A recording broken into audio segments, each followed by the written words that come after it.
Hi, I'm Daniel Thornton, Head of Music and Creative Arts here at AC, and this is the intro video for Use and Respect Copyright BSBIPR401.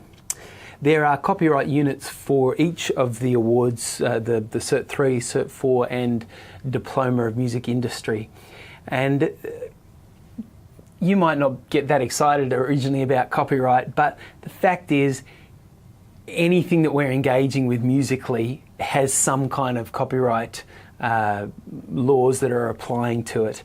Even if it's by a composer who's been dead more than 70 years, the fact is there's the recording of the work. If it's a recent recording, you're still going to have copyright. The sheet music is still going to have a copyright in that publication.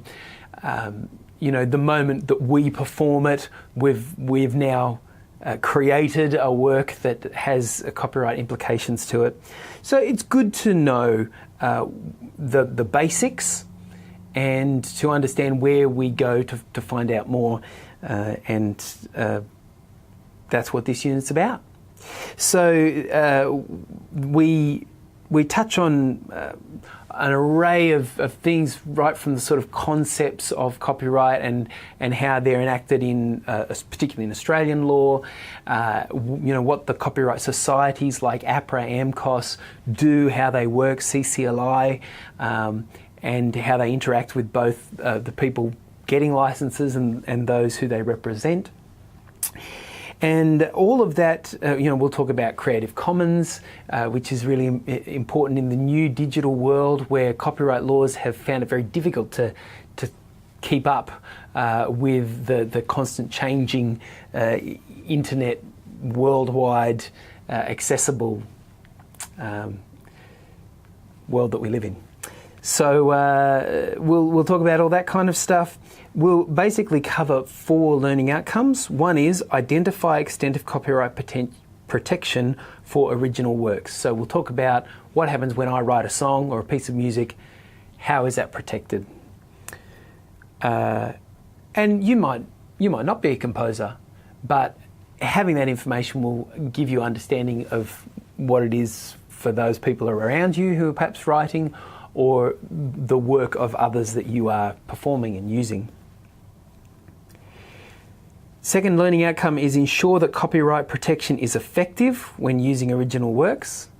So what do I actually need to do? What licenses do I need to get? What can I do? What can't I do? What's fair dealing? What's personal use?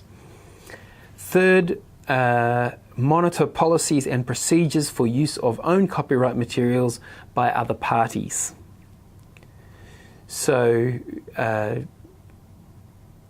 you know, it's one thing for you to know what you need to do, but what do others need to do with your material?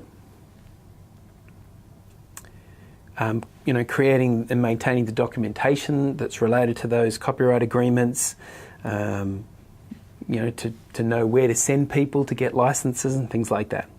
Fourth, monitor policies and procedures for legitimate use of others' copyright materials. So that's the kind of the flip side, where, you know, what do I need to do? What licenses do I need to get if I'm playing someone else's pieces or I'm using someone else's recordings?